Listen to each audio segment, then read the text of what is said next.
ప్రకారం వ్యవహరిస్తే సర్తో ఎటువంటి ఆటంకాలు ఉండవు అనేది మాత్రం సుస్పష్టం. ఆ విధంగానే అడుగులు పడతాయని కూడా మనం ఆశిద్దాం. ఇక రెండో అంశం మనం చూస్తే పశ్చిమాసియా మళ్లీ రగలబోతుందా? ఇప్పటికే ఆ యుద్ధ ప్రకంపనలు ఆర్థిక వ్యవస్థలను కుప్పకూలుస్తున్నాయి. ఆపరేషన్ ఎపిక్ ఫ్యూరీ 2.0 మొదలు కాబోతుందా అంటే ఆ దిశగానే అడుగులు పడుతున్నాయి. ఇప్పటికే జరిగిన యుద్ధంతో ప్రపంచం అల్లాడిపోతుంది. మూలిగే నక్కపై తాటిపండు పడ్డట్టు మళ్లీ వార్ షురూ చేయబోతున్నారా ట్రంప్? ఒకవైపు కాల్పుల విరమణ కొనసాగుతుంది, మరోవైపు ఒప్పందం కోసం చర్చలు సాగుతున్నాయి. కానీ ఆ చర్చలు ఫలప్రదమయ్యేటట్టు కనపడట్లేదు. ఎక్కడికక్కడ ట్రంప్ మల్లగుల్లాలు పడుతున్నారు. ఈ సమయంలో యుద్ధ మేఘాలు మళ్లీ కమ్ముకుంటున్నాయా? ప్రపంచ దేశాల్లో కలవరం రెట్టింపు అవుతుందా? ఏం జరుగుతోంది? అండ్ ఇక్కడ ఇంకొక అంశం మాట్లాడుకోవాలి మనం. చైనాలో ట్రంప్ పర్యటన అందుకేనా? యుద్ధం ముగింపు కోసమే చైనాలో అమెరికా అధ్యక్షుడు పర్యటించారా? ఇక 3 రోజులు పర్యటన చేశారు. 1 రోజు కాదు, 2 రోజులు కాదు. వాణిజ్యానికి సంబంధించి, దౌత్యానికి సంబంధించి, ఇద్దరి మధ్య సహకారానికి కలిసి నడుద్దాం, ఇలాంటి మాటలన్నీ ఒక ఎత్తుగా కనిపిస్తే, అవసరమైతే యుద్ధం చేస్తామంటూ చైనా హుంకరించడం మరో ఎత్తు. అదో బెదిరింపుగానే చూడాల్సి ఉంటుందా? అమెరికా అధ్యక్షుడికే చైనా వార్నింగ్ ఇచ్చిందా? తైవాన్ విషయంలో ఇక తల దూరిస్తే కబద్దారంటూ ట్రంప్ కు చైనా అధ్యక్షుడు జిన్పింగ్ మొహమ్మదే చెప్పేశారా అంటే ఆ విధంగానే పరిస్థితులు కనిపిస్తున్నాయి. ట్రంప్ జిన్పింగ్ క్విడ్ ప్రోకో చేసుకున్నారా? ఏం జరుగుతుంది అసలు? చైనాలో ట్రంప్ పర్యటన తర్వాత ప్రపంచ రాజకీయాలు మారబోతున్నాయా? తైవాన్ జోలికి మీరు రావద్దు, ఇక తైవాన్ కు మేం సాయం చేయబోమంటూ అమెరికాకు చైనా ఆఫర్ ఇచ్చేసిందా? అసలు ఏం జరుగుతుంది? పశ్చిమాసియాలో పరాభవం కంటే ఇరాన్ కూడా చైనా సాయం చేస్తుంది. ఆ సాయాన్ని కూడా ఆపే ప్రయత్నాలు చేస్తున్నారా? జిన్పింగ్ తో ట్రంప్ క్విడ్ ప్రోకో చేసుకున్నది అందుకోసమేనా? తైవాన్ కు అమెరికా హ్యాండ్ ఇచ్చేందుకు సిద్ధమైందా? అమెరికా చాలా దేశాలను కూడా మధ్యలో వదిలేసిన సందర్భాలున్నాయి. జిన్పింగ్ వార్నింగ్ తో కూడిన డీల్ కు ట్రంప్ ఓకే చెప్పాల్సిన పరిస్థితులు నిన్న కనిపించాయి. చైనాకు తైవాన్ కేవలం 95 కిలోమీటర్ల దూరంలోనే ఉంటుంది. ఈ విషయాలు ట్రంపే చెప్తూ ఉన్నారు. తమకు 15,000 కిలోమీటర్ల దూరంలో ఉందని ట్రంప్ చెప్పారు. ఈ విషయం ఇప్పుడే తెలిసిందా? గతంలో ట్రంప్ కు తెలియదా? 1000 కిలోమీటర్ల దూరంలో ఉన్న తైవాన్ కోసం అమెరికా ఎందుకు సాయం చేయాలి అన్నట్టు ట్రంప్ మాట్లాడారు. ఇప్పుడు దాని అర్థం ఏంటి? ఎందుకు ఒక్కసారి నాలుక మడతేశారు? ఈ అంశం గురించి కూడా మాట్లాడదాం. ఇరాన్ కు చైనా సాయం నిలిపేయబోతుందా? ఎస్. తైవాన్ విషయంలో అమెరికా జోక్యం చేసుకోకుంటే, తైవాన్ కు సాయం చేయకుంటే ఇరాన్ కు చైనా సాయం ఆటోమేటిక్ గా ఆగిపోతుందని ఒక చర్చ తీసుకొచ్చారు. ఒక టేబుల్ మీద ఈ అంశాన్ని చేర్చారు. అప్పుడు ఇరాన్ చేష్టలు ఉడిగిపోతాయి. అమెరికా సంబంధించి యుద్ధంలో పై చేయి సాధించడానికి వీలవుతుంది. ఇజ్రాయెల్ ను ఎదుర్కోవడం అంత ఈజీ కాని పరిస్థితులు కనిపిస్తున్నాయి. చచ్చినట్టు ఇప్పుడు అమెరికా మాట వినాల్సిందే. డీల్ చేసుకోవాల్సిన పరిస్థితిని ట్రంప్ క్రియేట్ చేసుకున్నారా? ఇరాన్ పై యుద్ధం మళ్లీ మొదలయ్యే అవకాశాలు కనిపిస్తున్నాయా? ఇరాన్ ను టచ్ చేసి ఇరుక్కుపోయామనేది ప్రస్తుతం అమెరికా భావన. అమెరికానే కాదు, ప్రపంచ దేశాలన్నీ కూడా అదే అనుకుంటున్నాయి. ఆ పరాభవానికి ప్రతీకారం తీర్చుకోవాలని రగిలిపోతున్న అమెరికాకు ఎక్కడ ఎటువంటి అవకాశాలు కనిపించట్లేదు. ఇరాన్ కు చైనా సాయం ఆగిన మరుక్షణం యుద్ధం మళ్లీ మొదలవ్వబోతుందా? అప్పుడు అమెరికా లక్ష్యం నెరవేరబోతుందా? తైవాన్ ను చైనా చావు దెబ్బ కొట్టబోతుందా? ఏం జరగబోతుంది? తైవాన్ చుట్టూ ఇప్పటికే చైనా నౌకలు మోహరించున్నారు.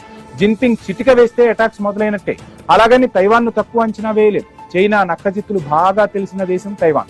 తనకు తాను స్వతంత్ర దేశంగా ప్రకటించుకున్న దేశాలు కూడా డ్రాగన్ కుయుక్తులను తిప్పి కొట్టగలిగే సామర్థ్యం ఉందా? చిప్ మేకింగ్ లో, సెమీ కండక్టర్ల తయారీలో అగ్రస్థానంలో ఉంది తైవానే.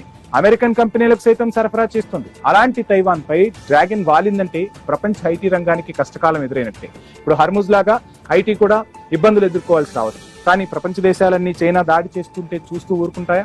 ఏం చేయబోతుంది తైవాన్? మాట్లాడదాం. ధరల పెరుగుదలను ఇక ఎవరూ ఆపలేరా? ఓవైపు యుద్ధ ప్రభావం, మరోవైపు ప్రకృతి వైపరీత్యాలు నిత్యావసర వస్తువుల ధరలను పెంచేస్తాయా? బంగారం కట్టడికి కేంద్రం చర్యలు తీసుకుంటే ఎవరు పెద్దగా స్పందించలేదు. పెళ్లిళ్ల వంటి శుభకార్యాలు ఉన్నవారు కొంత బాధపడ్డారు. కొన్ని గంటల్లోనే పెట్రోల్, డీజిల్ రేట్లు కేంద్రం పెంచేసింది. ప్రతి ఒక్కరూ స్పందించారు, గోసపడ్డారు, ఆవేదనను వెలిబుచ్చారు. మోదీ చెప్పిన పొదుపు మంత్రం ఎందుకేనా అంటూ సూటిగా ప్రశ్నించారు. ఈ బాధలు ఇంకా ఉండబోతుందంటూ కూడా ప్రజలే నిర్ణయానికి వచ్చారు. మరో 10 రూపాయల వరకు పెంచే అవకాశం ఉందని కూడా అంచనా వేస్తున్నారు. అదే జరిగితే రవాణా రంగంతో ముడిపడిన అన్ని రంగాలు తీవ్ర ప్రభావం చూపుతాయి. ధరలు చుక్కల్లోకి చేరుకుంటాయనేది పక్కా. ఇక మనం పొదుపు మంత్రం పాటిస్తున్నామా? ప్రధాని పొదుపు మంత్రం పఠించారు సరే, మరి మనం పాటిస్తున్నామా అనేది ఒకసారి చెక్ చేసుకుంటే, మోదీ తన కాన్వాయ్ని తగ్గించుకున్నారు. రాష్ట్ర ప్రభుత్వాలు దుబారా తగ్గించాయి. ఒక్కరి సంగతి కాదు. మనం పొదుపు పాటిస్తున్నామా అనేదే ఇప్పుడు ప్రశ్న. ఎవరి జీవితం వాళ్ళదే కదా. ఎవరు పొదుపు పాటిస్తే, ఎవరు దుబారా తగ్గించుకుంటే వాళ్ళ భవిష్యత్తు ఉజ్వలంగా ఉన్నట్టే అంటున్నారు ఆర్థిక నిపుణులు. అందరూ పాటిస్తే మాత్రం దేశం సేఫ్ గా ఉన్నట్టే అనే లెక్కలు కూడా వినిపిస్తున్నాయి. యుద్ధాలు, ప్రకృతి వైపరీత్యాల ప్రభావాన్ని కూడా తగ్గించుకోవచ్చని చెబుతున్నారు నిపుణులు. చూద్దాం ఏం జరగబోతుంది ఏంటి.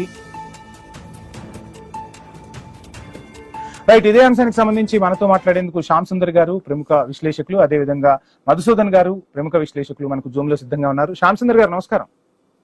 నమస్తే అండి. మధుసూదన్ గారు నమస్కారం. మొత్తంగా చూస్తున్నాం శ్యామ్ సుందర్ గారు, ఏంటి చైనా పర్యటనకు వెళ్లిన ట్రంప్ కు మొత్తంగా జిన్పింగ్ తన స్టైల్లో చుక్కలు చూపించినట్టుంది. ఏదో అనుకుంటే ఇంకేదో అయిందన్నట్టుగా ఉంది ట్రంప్ పరిస్థితి. ఏంటి ఈ మధ్య అసలు ట్రంప్ కి ఎటువంటి కాలం కలిసి రావట్లేదా? అడుగులు తడబడుతున్న పరిస్థితి కనిపిస్తోంది. ఏంటి ఎలా చూస్తున్నారు చైనా పర్యటన? అమెరికా విషయంలో ఎప్పటికీ కూడా నమ్మదగ్గ వ్యక్తి కాదు. అమెరికా ఎప్పటికీ తన స్వార్థం కోసమే ఆలోచిస్తుంది. ఇంతకాలం తైవాన్ కు సపోర్ట్ చేయడం వల్లనే చైనా పెద్దగా దానిపైన స్వాధీనం చేసుకోలేకపోయింది తైవాన్. అయితే ఇది ఒక రకంగా మనకు కూడా ఇబ్బందికరమైన పరిస్థితులే అంతర్జాతీయంగా. ఎందుకంటే చైనాకు అడ్డు అదుపు లేకుండా పోతుంది, ఇరాన్ లొంగిపోవాల్సి వస్తుంది.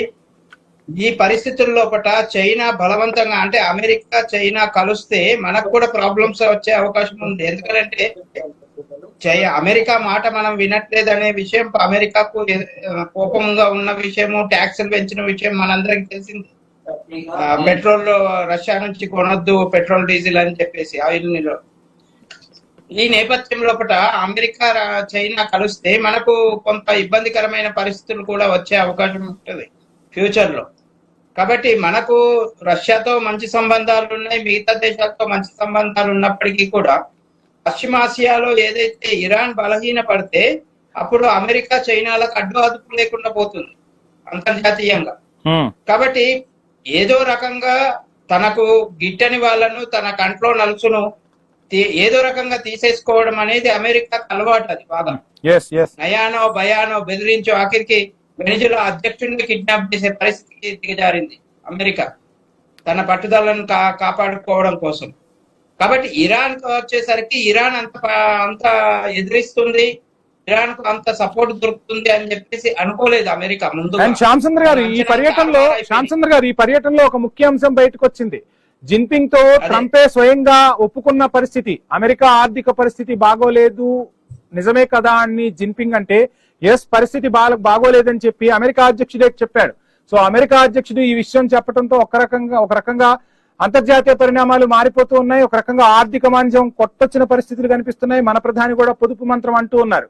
ఏంటి అసలు అమెరికా ఆర్థిక పరిస్థితి ఎంతవరకు దిగజారిపోయింది అనుకోవచ్చు? ఎలా చూడొచ్చు అంటారు అంశం? అమెరికా మన దేశంలో ఇప్పుడు పెట్రోల్ డీజిల్ రేట్లు పెంచారు కానీ అమెరికాలో ఎప్పుడూ పెంచారు, గతంలోనే పెంచేశారు అమెరికా లోపల.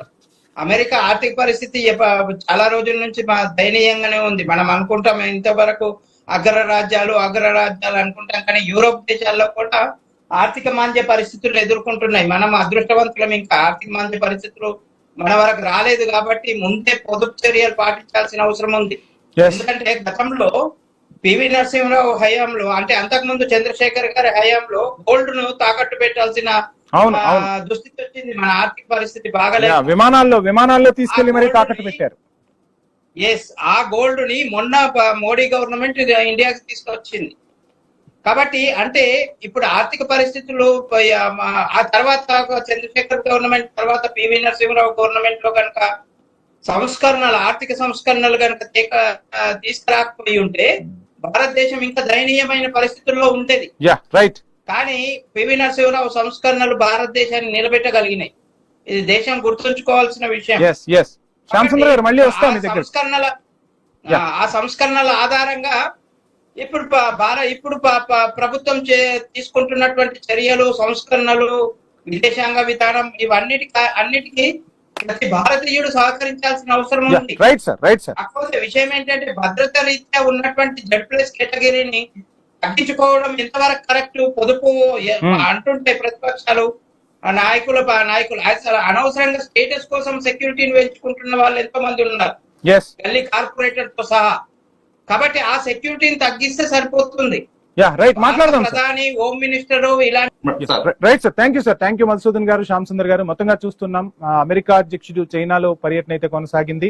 సో తీసుకున్న నిర్ణయాలతో ఏం చేయబోతున్నారు, ఇరాన్ కు సంబంధించి, ఇరాన్ ఇజ్రాయెల్ విషయానికి సంబంధించి, యుద్ధానికి సంబంధించి ఒక ఎండ్ కార్డు పడేలా ఏమైనా ఒక కీలక నిర్ణయం తీసుకోబోతున్నారా? ట్రంప్ ఇంటా బయట విమర్శలు మూటగట్టుకుంటున్నారు. ఇటువంటి సమయంలో యుద్ధానికి ఎండ్ కార్డు పడాలని ట్రంప్ చూస్తున్నా ఆ పరిస్థితులు కనిపిస్తున్నాయా లేదా అనేది మాత్రం వేచి చూడాల్సిందే. ఇది ఇవాల్టి prime time debate. Stay tuned.